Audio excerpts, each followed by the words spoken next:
feeling that you don't belong. The world keeps on humming, humming, humming, humming, but it's not your song. I'm here to tell you about a mighty train that rolled into this old town.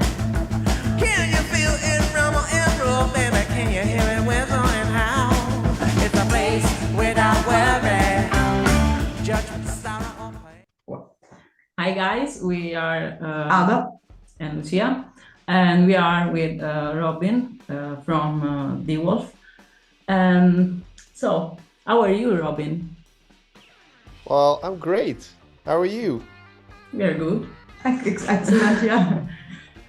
So, we start the interview with a classical Question, yeah. question. How the band started? The band. Wow, that's a long time ago already. I think it's 2007, so that makes it 16 years ago? Isn't it? Like 15, 16 years ago? I'm bad at math. No. It's okay. You're bad in English. Yeah. We started out really young. Well, I was the oldest. I was 17, and Pablo was 16. And Pablo's brother is Luca. He was actually, let me count. He was 13. He was like a really young drummer when we started, and we always wanted to make music together. And we just hang out in the cellar of their parents. They had a rehearsal room there because Pablo and Luca, they were already playing together because they lived in the same house, they're brothers. And they invited me, our parents dug this really cool cellar in the garden. You want to come and jam? Because they knew I played keys. And I said, yeah, sure. And then we had our first jams, and we wrote our first songs, which were more like jams. They weren't like really songs. They were like 20 minutes of like having fun. And 16 years later, we're still writing 20-minute songs and having fun. So that's cool. Yeah. And of course, I mean, you released the album that she's gonna talk about it. But I want to ask about the first, in 2009, Strange Fruits and Undiscovered Plant. I'm a naturopath, so it's interesting which undiscovered plant you find out. So. Are you referring to drugs? No, we can talk about lavender and field of lavender if you prefer sage. Well, we were very young, and we've always had this idea of we don't use drugs to make music, so there were no like really secret undiscovered plants or anything. We've always thought like making music is a serious art, and we shouldn't get distracted by drugs or anything. So I don't know what undiscovered plant it was. It was just like we were really into psychedelic music, and we thought it sounded very, very strange. That's why we called it like that. And we were into Pink Floyd and the Doors, and it was our first record. It was also really fun to make.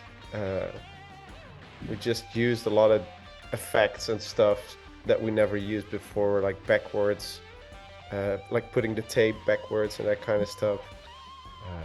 It was a lot of fun. Yeah. Last album? Okay, so basically you had a lot of albums, and it's quite a long journey, and just moving to the last 2020 album, Wolfpack, and I mean, let's just stop a little bit in that album, because the last one deserves and more like properly told. I mean, how we can describe all this long journey I mean, as well, you know, that like growing up, you were a kid, now you're adult, all of these influence. Yeah, it has been like a really big journey. If I look back at it now, it's like, oh my God, we've done so much. And you know, I'm actually really glad that when I listen to our records, I really hear a change.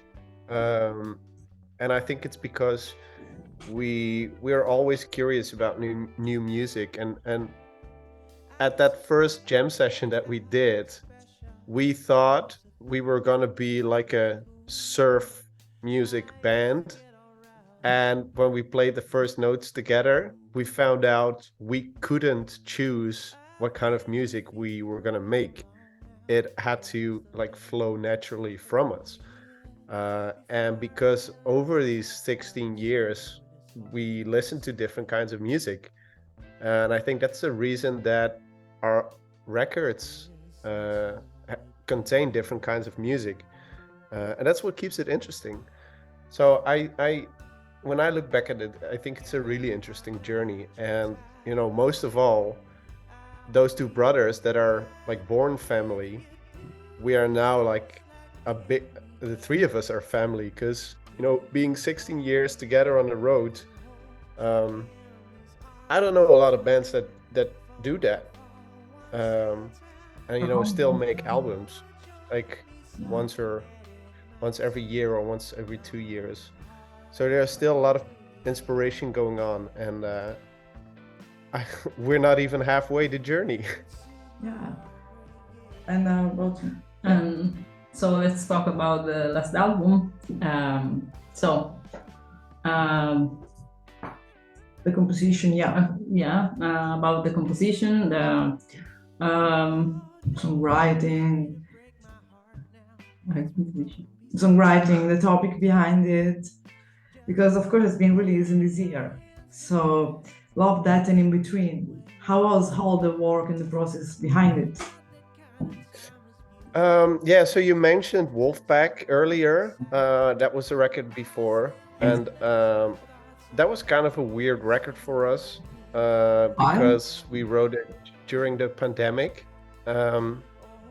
And we actually wrote some songs over Zoom meetings like this. So we were all in quarantine. We would have a Zoom meeting about like what we were gonna do with the next album, and you know, we would have some song ideas, and we would play some, and then the others would react, and then we could talk about, oh, maybe it should have this kind of intro. And we also recorded a lot of it separately, which was also different from all the other records that we did, because we recorded them like the three of us together in a room. That impact on Wolfpack? Sorry? That kind of had an impact, you know, recording the album, or just starting the composing and writing of the album through Zoom, not like in Stellar, for example. Yeah, it's really crazy. But it also gave us the opportunity to, you know, do something cool and work with a lot of different guest musicians. For example, we always wanted to work with Ian Perez. He used to be the bass player of Wolfmother, and we met him one time in the Netherlands, and we met him in Australia, and we never really got the chance to make something together. And now, because we were recording separately everything, we thought, we might as well ask him if he wanted to play a song with us. So he did the Yes You Do song with us. We have a cool country singer from France also singing on the record. We have an old guitar player from the Black Crowes playing on it. So it was kind of like a weird album, but also with some opportunities. And after the whole Corona thing, we wanted to make a new album, and we wanted, because Wolfpack was made with very little human connection, because it was all like digital, we wanted to do like the opposite. So we wanted to So you live together invite... in a bed. you recorded sitting in the bed all together, close, attached. Yes. Well, almost. So we went for Okay. 2 weeks. We went for 2 weeks. We went to France, and because there's a really cool studio there, and we invited a lot of friends that play music with us, a bass player, 2 backing vocals, and 3 horn players, and a percussionist. So that's 11 people, Okay. and we did all the songs for the Love, Death, and In Between album at the same time. So we were all together in a room Okay. recording the music. And it felt And like there was one warmth, like after being Yes. apart. Yes, it was such a nice experience because, you could play the song and it's finished. Like, I compare it to, like, the Wolfpack album is more like painting. You can, Okay. paint something and then add a little bit and maybe remove a little bit. Yeah. But the Love, Death, and In Between is more like a photograph of a really cool moment. So we create the moment, Together, yeah. the composition, and then you make one picture. Yeah. Yeah. That's an amazing, an amazing comparison of it. Like, I will use that for some other interview in some way. That's but yeah. Yeah. Yeah, I think it's a nice way to explain why one way of recording is not better than the other, but it's both an art form, like photography and painting. Yeah, It's- it's really, yeah. It's both nice. Yeah, as well. And I mean, like all of your career, there was some, I don't know, songs that you loved, for example, record and play above all the others. I mean, I know it's hard, but sometimes, there are some songs that you have fun playing on the stage, or even between both of you. Maybe that while you were recording the song, you had some funny things happen, and then you have that memory of that song.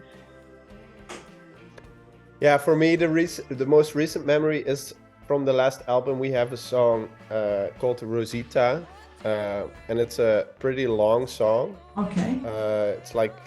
It's 16-minute song, but it's not a very spacey, jammy song. It's actually kind of like a medley. It's a couple of songs together, telling one big story. And to be able to record that with 11 musicians, and we worked really hard to get it really good on tape. And so we rehearsed, and then we recorded it.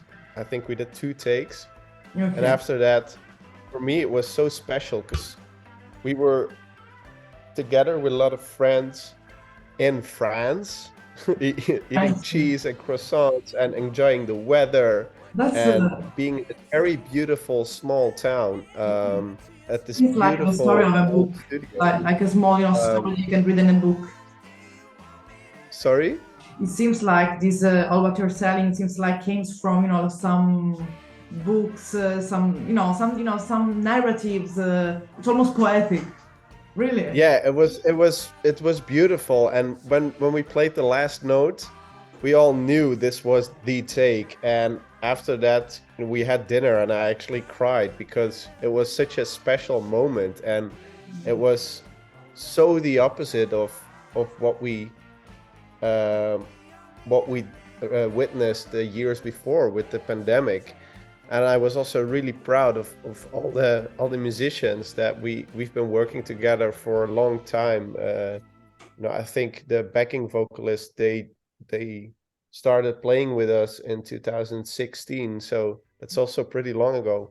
So it actually felt they were friends. They were really good musicians, but also friends. So it was just so special and really emotional for me. That's beautiful. There's actually a cool documentary about the recording process of that album, and it's English subtitled, and it's on YouTube. So No, we saw that.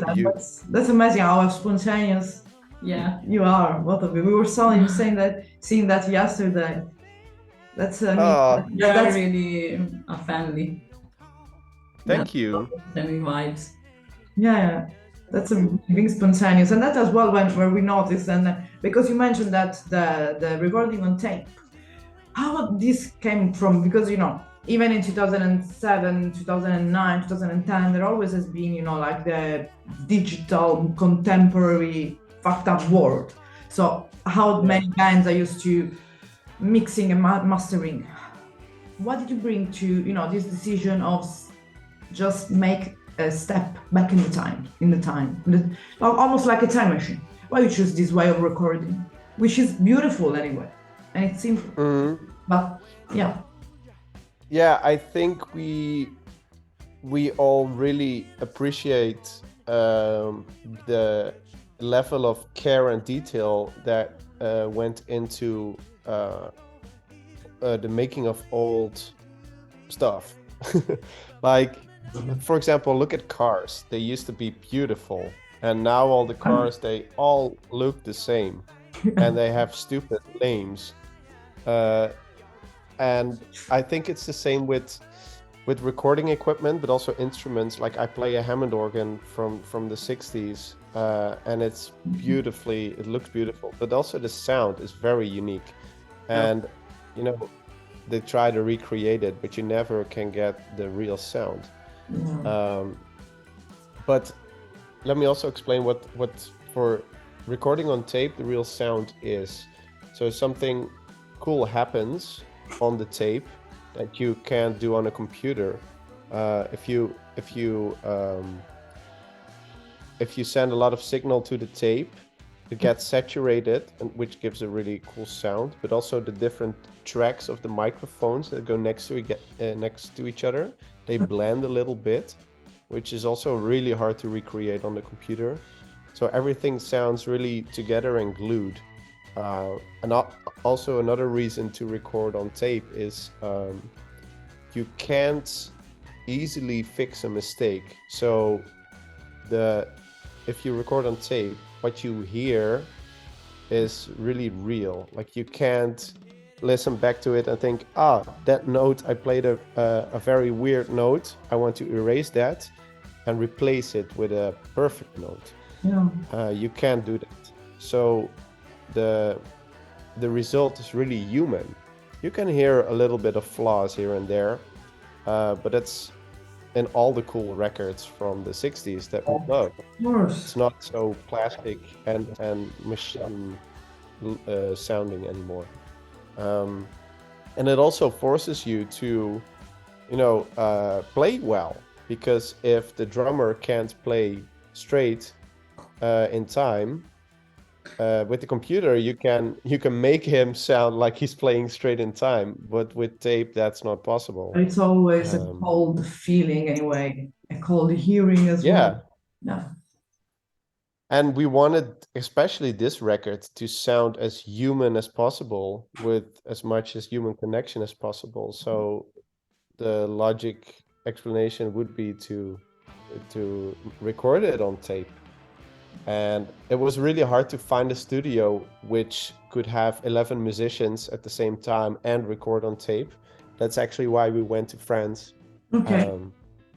Because in the Netherlands there aren't studios like that. Well, there's one, but the feeling of that studio is, it's like this really new, clean studio. Okay.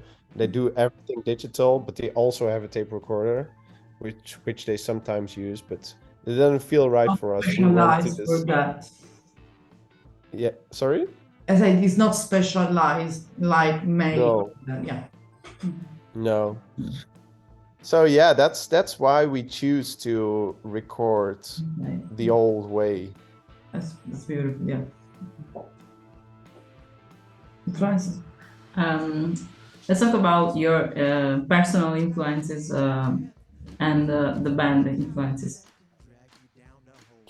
So there are a lot of bands from the 60s and 70s that inspire us a lot. Bands like Little Feat. It started out really psychedelic, like Pink Floyd, The Doors, and it changed, and also like Deep Purple and Led Zeppelin. For me, Deep Purple is a personal favorite because of the Hammond organ that I play. That they also have one, and John Lord, which plays it, he's one of my biggest inspirations.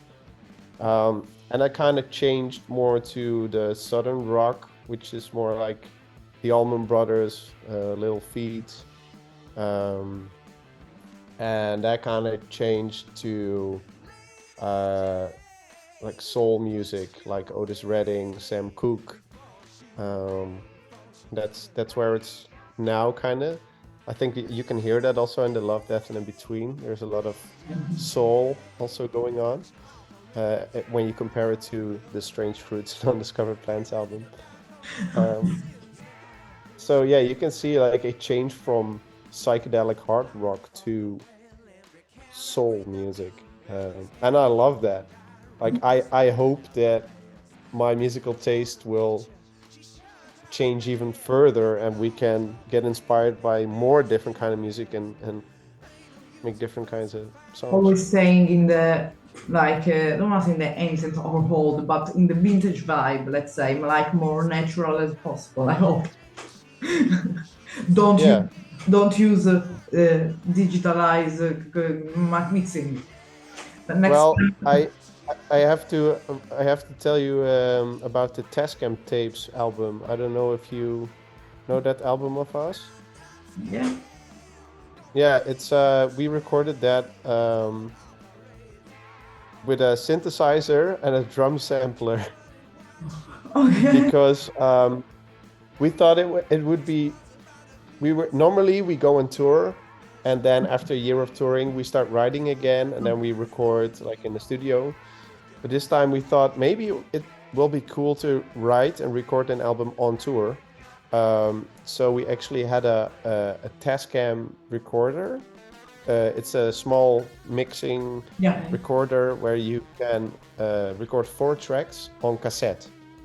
And we wrote the songs on the back seat of the touring van.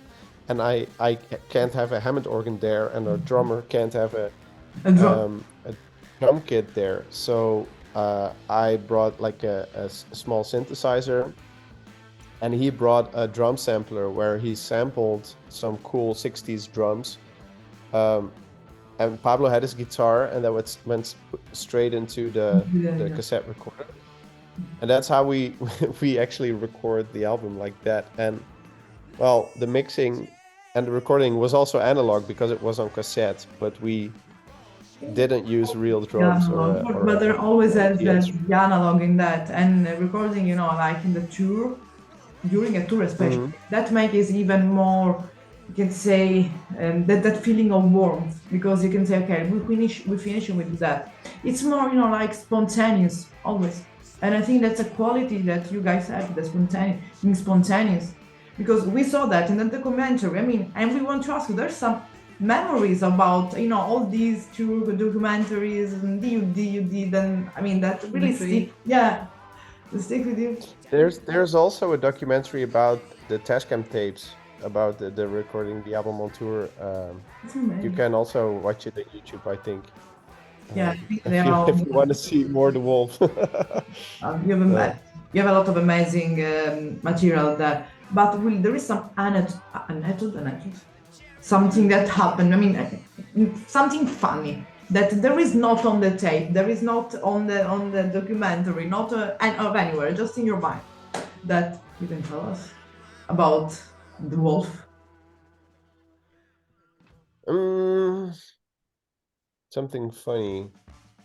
I mean, well, something nice. I mean, something that happened, some live, some nice memory you have that you cherish with you.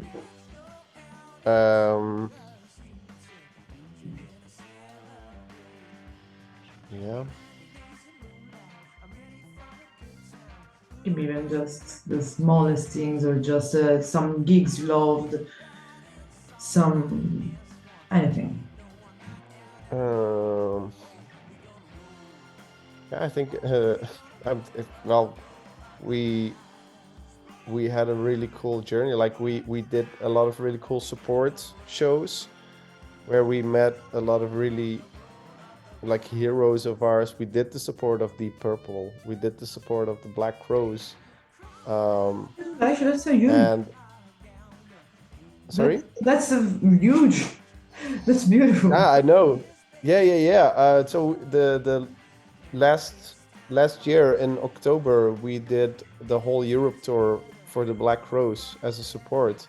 We played like Milan also, but like Lisbon, Madrid, Barcelona, Zurich, Germany, All your France, and we met like Chris Robinson and Rich Robinson, um, and they're really nice guys. And the singer actually he loves us, and he also said like um, that we could talk about like how we can because he's a producer, and he said yeah it would be he would love to record us, which was we were like what, this is one of my biggest heroes and he wants to record an album with us. um, yeah, that's really a really good memory. So we're having email contact with him right now, and we still have to write a new album. But maybe we're gonna record the next album with him, which would be always, really cool. yeah. But as well, like you played last couple of days ago at the Roadburn Festival. How did it go? I mean, we were Uh, both uh, there with Ozzy and the Jupiter and all these amazing. Because a friend of mine, I don't know if you know, Cathy Ran, she's a folk musician from yeah. Netherlands as well. She was there, and we were supposed to be there, so we were like, why we were not there? So how was the Roadburn? Tell us, how was your performance? Well, I think it was really cool. We played 2 years ago also on the live stream version, Roadburn Redux. And then I thought it was kind of weird because we don't make the kind of music that is normally playing on Roadburn. Like I have this feeling that usually Roadburn music is more heavy, like more metal, more stoner, more But I think like heavy. it's changing. If But you think at Ozzy and the Jupiter, which is really folkish southern from United States. oh, Um, cool. yeah, they're Yeah, changing. I kind of felt a little bit weird to play there like 2 years ago, but then I thought, yeah, this is not with an audience. This is just for like streaming, so I didn't really feel weird. And then this time we played for like all these like metal fans, and they loved it. And I'm like, fuck yeah! And we talked to the boss of Roadburn, and he's like a big fan of ours. Yeah. And it just kind of felt like an honor to play there. And like the audience, they fucking loved it. So that was really cool, yeah. Yeah, I mean, and of course, I mean, you're actually, I mean, you played the Roadburn, like you were saying, like you felt like an honor. You deserve that because you have such a long career, and your last record are so basically we heard at the time in the radio in Italy, so it's everywhere. So, but are you thinking to do like I don't know some tour this year after, or just you on a way to record again the other album? Uh, well, we released this new album in February, and we did a big tour in February. Well, mostly did Spain and a few other cities, but yeah, now we're doing festivals in the summer, Where are you and going to then play? If you can say that, sorry. of course. Where are you going to play in summer? If you can say, of course, because Yeah, where are we going to play? I have to look it up. Uh, like I forgot. oh, we're doing a cool thing also. Like Joe Bonamassa has this blues cruise where there's a cruise ship um going from Greece to Croatia, and we're playing on that cruise ship with Joe Bonamassa and a lot of blues fans. Um, Well, you know that? and Was that because she was like, I know, I was like, I want to tell I you. love Joe Bonamassa. yeah, that's also going to be cool. We're playing Pink Pop, which is a really big festival in the Netherlands. With like what is playing there also. Um, let me see. Oh yeah, Pink is playing, Robbie Williams, Red Hot Chili Peppers, Queens of the Stone Age, Listen. Editors, War on Drugs, Black Key. Oh, the Black Keys. We also did a support for them twice, and I also really want, like, maybe that's a live goal, like record a record with the singer of the Black Keys, because he's a really good producer, and he makes really cool records. Yeah, so that's a cool festival that we're playing. We're playing North Sea Jazz Festival. We're playing, like, I think we're playing Burg Herzberg in Germany. It's a big hippie festival. Like cool music. Cool. We're playing Switzerland. I think at the end of the year we're also doing a show in Milan, but If you're gonna do that, keep in touch. We're gonna be there for sure, so we can do like an old recorded interview using the oldest video camera, not the photo camera phone. So we do a proper recording tape as well, like video camera and everything. That would be nice. Let me see if it's already. Yeah, we're playing the 17th of November. We're playing. But the day before my birthday, we do both the birthday in the same period, so it's our. Like, It's your birthday, the 17th of November. My birthday is the day after the 18th. Our birthday is the end of November, end of October. So we are basically, it's our present. Aw, I can put you on the guest list. That we've been amazing. That we really be thankful for that. We're almost speechless. Thank you. Yeah, sure. I can write down the names. What name should I write down? Ada, Manfred. I should spell it, and it's better. Maybe put it in the chat. All right. There is the chat. The Zoom. yeah. All right. Sorry, I'm still a kind of wait. I have the German keyboard, so it's settled in Italian, and I have to put it in German. Ah. Yeah, because I lived in Belgium for a while. I bought my PC. Oh, that's cool. Where did you Yeah, live? Verviers, Verviers, Liège. This is me, and Oh, Liège. yeah, and then Okay. I'm writing her. It's a little bit longer, but for the ID is always better. Okay, both of us. Sia Daniela Lipari. Okay. Yeah. And did you have, for this interview, did you have contact with Renee or? Yeah, I spoke with him. Yeah. Yeah, I spoke with him. Yeah. Oh yeah, so you can also ask him if you want to do an interview on that day of the show, then you can ask him, and then he can see how the tour is and if we have time for that. Yeah, of course. But in the worst case, we can do just like, hello, like in the old day. Just a picture and just send a huge love with all of us and all the band for Poison Rock if we don't have the time for the interview. But as well, Yeah, sure. I have the Polaroid. We can take picture with the Polaroid instead of using the camera. That's even better. That's nice. Yeah, indeed. We Indeed. fucking love that. We too. And especially her. I'm more, maybe a little bit more into metal. She's the soul and blues soul. Oh, nice. Yeah. Yeah, so really, I'm really thankful. We are really thankful for that. We're still speechless. As well, I usually talk a lot. But anyway, now before we end all this, because of course Zoom give us 45 minutes, I want to just last question that usually we get 8 from the band, from the musician. You love this, that you have this amazing sound. So you are the organizer of a festival, okay? Now, and you can pick band. Let's make it short. We do 1 day festival, 5 band, name of the band and the place. Do they still have to live?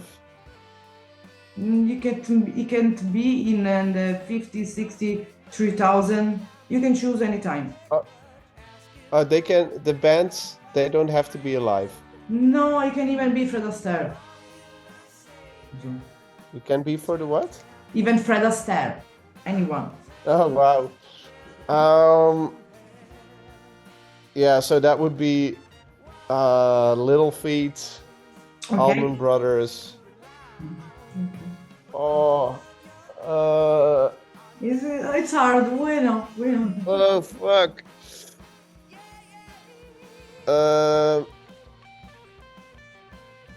Well, definitely the Black Crows. Okay. Last two. You can put Oh, if you want, like opening or headlining. I want to play there myself. Yeah, definitely. Okay, of course. So last one is not hard. Last one. It would be Purple. Even the biggest band. I don't know. Janis Joplin. I don't know. Fleetwood Mac.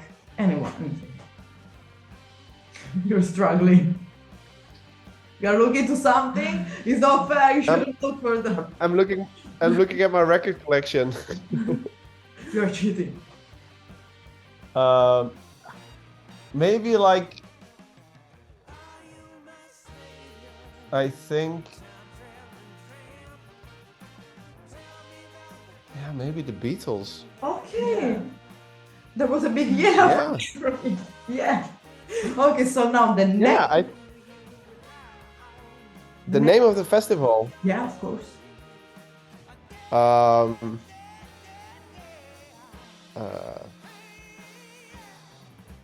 The name of the festival. I don't know, like something like